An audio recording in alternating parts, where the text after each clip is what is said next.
नमस्कार, मैं अभिषेक कुमार आप सभी का स्वागत करता हूं फोकस स्टडी विद अभी में।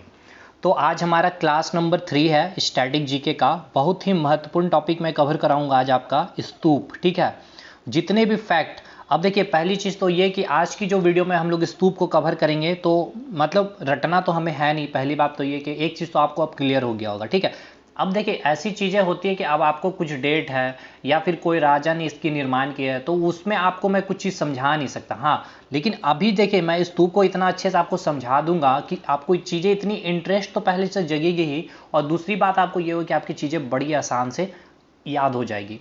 तो अगर आपने पहला क्लास नहीं देखा है और अगर आपने दूसरा क्लास नहीं देखा है तो आपने बहुत कुछ मिस कर दिया है। पहले क्लास में हमने क्या कवर किया था कि जितने भी केव्स थे, जितने भी गुफाएं थे, ट्रिक के माध्यम से 10 मिनट में मैंने याद कराया है।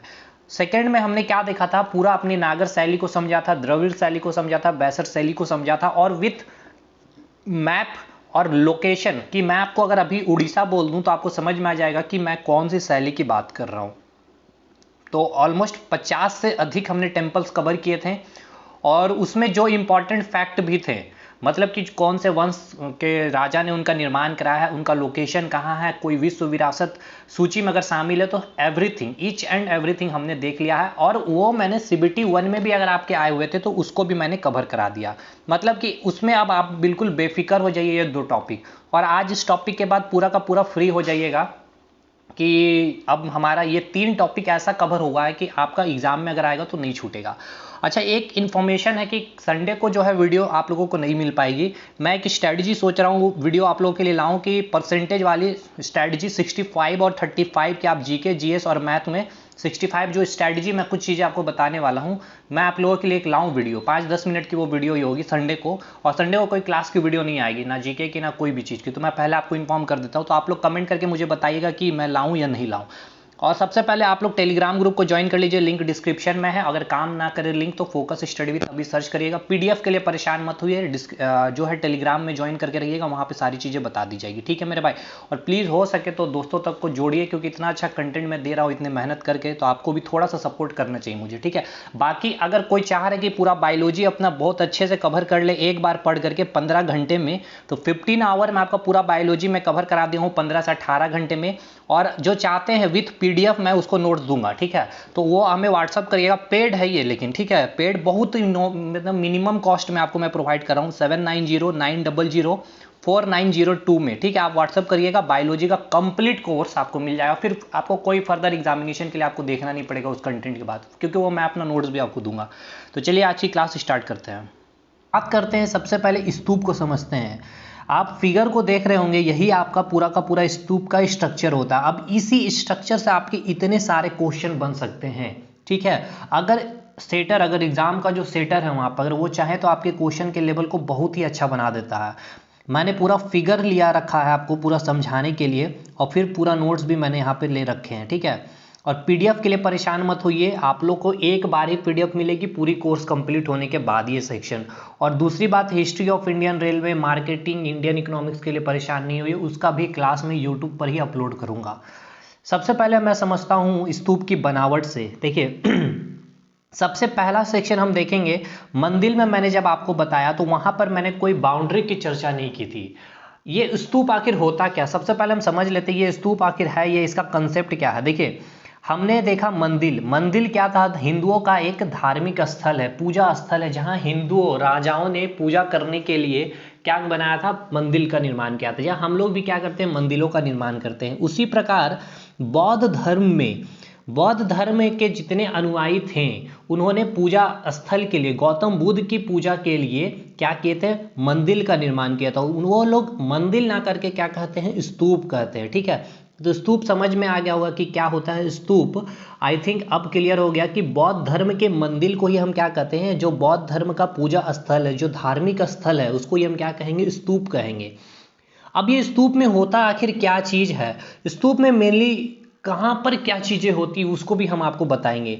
स्तूप में जो होते हैं गौतम बुद्ध के अवशेष को रखा गया है, उनके मृत्यु के बाद उनके छोटे छोटे, मतलब कि जैसे कह ले तो उनके नाखून को कहीं रख दिया गया है, कहीं अलग कोई जैसे दूसरे प्लेस में स्तूप को, तो दूसरे स्तूप में उनके बाल को रख दिया गया है। मतलब उनके पूरे अवशेष को कहीं ना कहीं एक प्लेस में, मतलब कि जो जो मतलब जिस जिस एरिया में स्तूप है वहाँ पर हर्मिका में, अब ये हर्मिका क्या मैं बताऊँगा आपको, वहाँ पर गौतम बुद्ध के अवशेष को रखा गया है, यहाँ पे स्तूप में, ठीक है। तो ये क्लियर हो गया, स्तूप क्या है, गौतम बुद्ध बौद्ध धर्म का धार्मिक स्थल और पूजा स्थल। एक आपको पॉइंट मिलेगा एग्जामिनेशन में स्तूप से रिलेटेड, विहार। ये विहार क्या है, बिहार शरीफ आपने सुना होगा नाम, ठीक है। तो ये नाम भी यहीं से पढ़ा है। बौद्ध जो भिक्षु थे यानी कि बौद्ध धर्म को जो अनुयायी थे उनके रहने के निवास स्थान था ये, ठीक है। ये लोग वहीं पर रहते थे। तो जहाँ पे बौद्ध भिक्षु रहते हैं उनको क्या नाम दिया जाता है, विहार। और बिहार भी जो है इसी से ही नाम यहाँ से जुड़ा हुआ है, ठीक है। बिहार शरीफ भी इसी से जुड़ा हुआ, तो बौद्ध भिक्षु का निवास स्थान था वो, ठीक है। आप लोग कभी जाइएगा बिहार, आइए कभी, गया हुआ घूमिए, आप लोग पता चलेगा सारा कुछ। उसके बाद एक चीज़ आपको मैं बताता हूँ, चैत्य। चैत्य क्या होता है, ये भी क्या है ना, चैत्य भी ये स्तूप से ही रिलेटेड है, कह ले तो बौद्ध स्थापत्य से ही जुड़ा हुआ है। जहाँ बौद्ध भिक्षु, ठीक है, जहाँ बौद्ध भिक्षु क्या करते थे, ध्यान लगाते थे। आप कभी बैठ के एक जगह कंसंट्रेट होकर के भगवान के ध्यान लगाते हैं, उसी प्रकार बौद्ध भिक्षु जो थे गौतम बुद्ध का क्या करते हैं, ध्यान लगाते हैं, ठीक है। गौतम बुद्ध का जो ध्यान लगाते हैं जहाँ पे बौद्ध भिक्षु, उसको ही क्या कहा जाता है, चैत्य कहा जा सकता है, कहा जाता है, ठीक है। एक तरह से मानिए कि प्रार्थना स्थल हो गया वो चैत्य। तो आपको पूछा जाएगा, ये वेरी वेरी इंपॉर्टेंट है। दो तीन चैत्य है, मैं आपको बताऊंगा अभी, ठीक है। मैं आपको पहले यही क्लियर कर दूं चैत्य को ही। एक चैत्य है कार्ले चैत्य, आपसे इस तरह से पूछेगा कार्ले चैत्य है कहाँ पर, ये महाराष्ट्र में है। तो अब आपको समझ में आ रहा होगा ये चैत्य क्या है। अभी आप लोगों को आज तक समझ में नहीं आएगा कि ये होता क्या है। कार्ले चैत्य क्या है, बौद्ध भिक्षुओं का क्या है, बौद्ध भिक्षुओं का ध्यान लगाने का स्थल है, ठीक है। जहाँ पे बौद्ध भिक्षु बैठ करके क्या करते थे, ध्यान लगाते थे गौतम बुद्ध की, तो उसको हम क्या कहते हैं, चैत्य। तो वो एक चैत्य है कार्ले चैत्य, जो कहाँ पर है, महाराष्ट्र में है। बौद्ध भिक्षुओं का प्रसिद्ध गुफा है, ठीक है, बौद्ध गुफाओं की प्रसिद्ध गुफा है। और जहाँ चैत्य का अर्थ क्या होता है, बौद्ध भिक्षु जिसमें क्या करते, ध्यान लगाते थे। बौद्ध गुफाओं की कार्ले चैत्य की गुफा कहाँ है, महाराष्ट्र में स्थित है। किस धर्म से संबंधित है कार्ले चैत्य, तो बौद्ध धर्म से संबंधित है। और जो बनाया गया था किसके, कब बनाया गया था, तो सातवाहन काल में बनाया गया था, ठीक है। ये इतना पूरा कार्ले चैत्य से आपके सवाल बनेंगे। अब हम बात करेंगे इसकी बनावट की, ठीक है।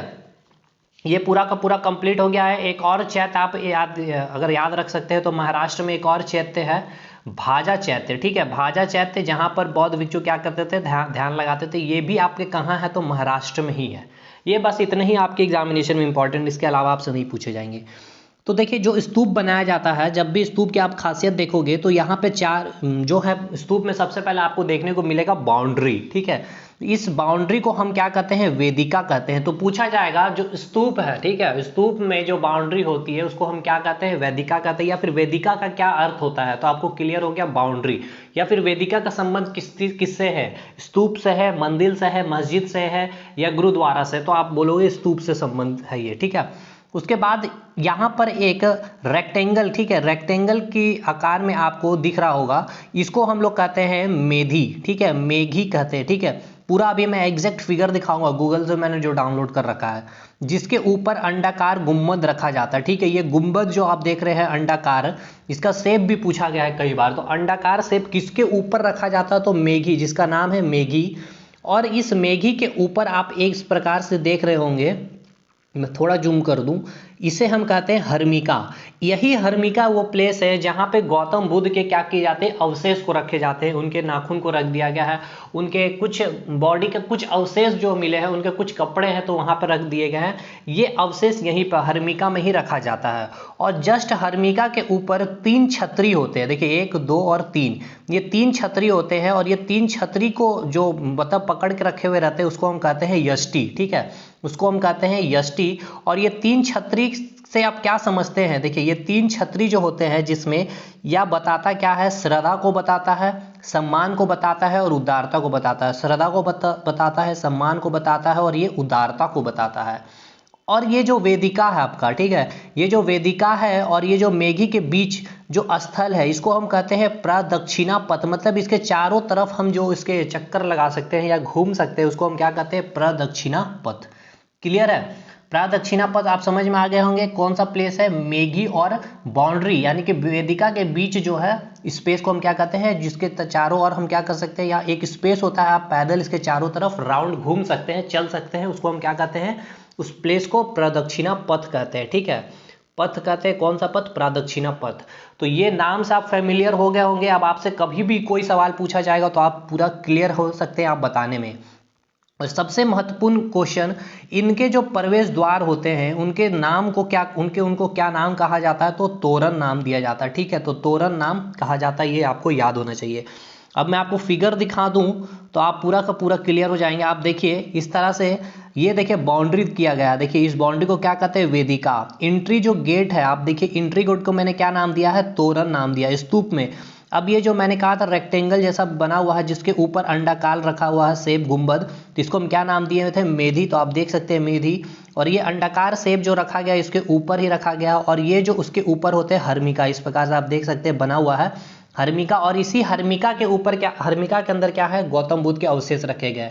और आप थोड़ा सा ध्यान दीजिएगा तो 3 छतरी बना हुआ है, और ये 3 छतरी जिससे बने मतलब पकड़ के जो रखा हो उसको हम क्या कहते हैं, यष्टि कहते हैं। और 3 छतरी जो होगी देखिए 1 2 और 3। ठीक है, उदारता, ये जो तीनों छतरी है वो क्या चीज, किसको संबंध रखते हैं, श्रद्धा को, उदारता को और सम्मान को। ठीक है, श्रद्धा सम्मान और उदारता को बताता है ये तीनों छतरी।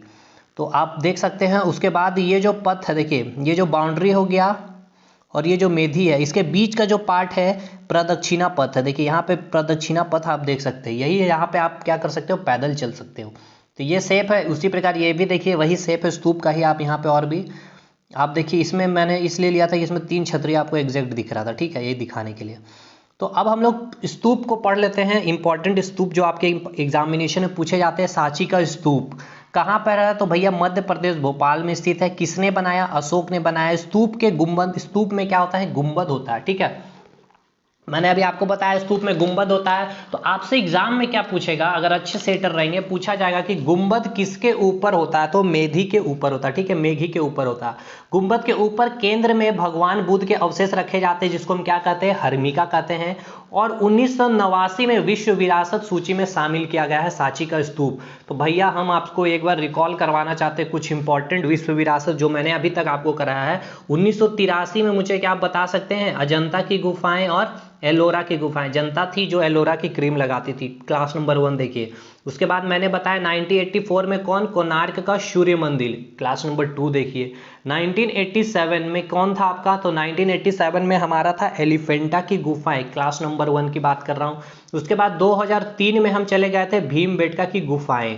क्लियर है। और हमने क्या देखा था, एक हमने जो देखा था अभी, हाँ 1989 में हमने अभी क्या देखा आपके, एक अभी जो विश्व विरासत में शामिल हुए कौन, सांची का स्तूप। क्लियर, ये पूरा ईयर आपको याद होना चाहिए। अच्छा एक चीज़ और मिस हो गया मुझे, 1986 में बताना भूल गया, 1986 में खजुराहो का मंदिर भी शामिल किया गया था। ठीक है, महाबोधि मंदिर को भी विश्व विरासत सूची में शामिल किया गया था, और राज राजेश्वर बृहदेश्वर मंदिर को भी विश्व विरासत सूची में शामिल किया गया था। एक तो इंपॉर्टेंट ईयर आपसे पूछ लिया जाएगा कब शामिल किया गया था। 4 ऑप्शन दे करके एक ऑप्शन दिया हुआ रहेगा जो विश्व विरासत सूची में शामिल नहीं है, पूछा जाएगा आपसे कि इनमें से कौन जो है विश्व विरासत सूची में शामिल नहीं है, तो पूरा पता होना चाहिए। तो मैं पूरा कंप्लीट ही करवा दूंगा इसी प्रकार से। और दूसरा इंपॉर्टेंट जो स्तूप है बृहरुत का स्तूप, जो मध्य प्रदेश में ये भी स्थित है। तो दोनों स्तूप जो है आपके, सांची का स्तूप और बृहरुत का स्तूप जो है आपके मध्य प्रदेश में स्थित है। और दोनों स्तूप का निर्माण कब कराया गया था, तो मौर्य काल में किया गया था। तो जितने इंपॉर्टेंट बन सकते थे स्तूप से आपके क्वेश्चन, चाहे वो बनावट की बात कर ले, चाहे इंपॉर्टेंट फैक्ट की बात कर ले। और विश्व विरासत सूची में जो जो शामिल मैंने बता दिए। और 2 नाम आपको याद रखना है, महाबोधि मंदिर, और एक मैंने क्या नाम बताया था, राज राजेश्वर। ठीक है, राज राजेश्वर या फिर इसको बोला जाता है बृहदेश्वर मंदिर भी, ये भी विश्व विरासत सूची में शामिल है। और मंदिर में बात करें तो 1984 में किसको शामिल किया गया था, कोणार्क का सूर्य मंदिर। और 1986 में किसको किया गया था, खजुराहो का मंदिर। ये 2 मंदिर को विश्व विरासत का ईयर आपको याद रखना है। तो मैंने रिवीजन भी करवा दिया सारा का सारा, और आपको नया टॉपिक भी क्लास नंबर 4 में हम लोग कवर करेंगे मध्यकालीन यानी कि जो मस्जिद की बात करेंगे, कितने इंपॉर्टेंट मस्जिद है, कुतुब मीनार हो गए, कुव्वतुल इस्लाम मस्जिद हो गया, अढ़ाई दिन का झोपड़ा हो गया, और आधुनिक भारत के जो स्थापत्य होंगे। बहुत इंपॉर्टेंट सेक्शन ये आपका चल रहा है। चलिए, आप लोग का सपोर्ट होना चाहिए वीडियो में, थोड़ा लाइक वाइक करिए, शेयर करिए दोस्तों तक। मिलते हैं नेक्स्ट वीडियो में, तब तक के लिए धन्यवाद।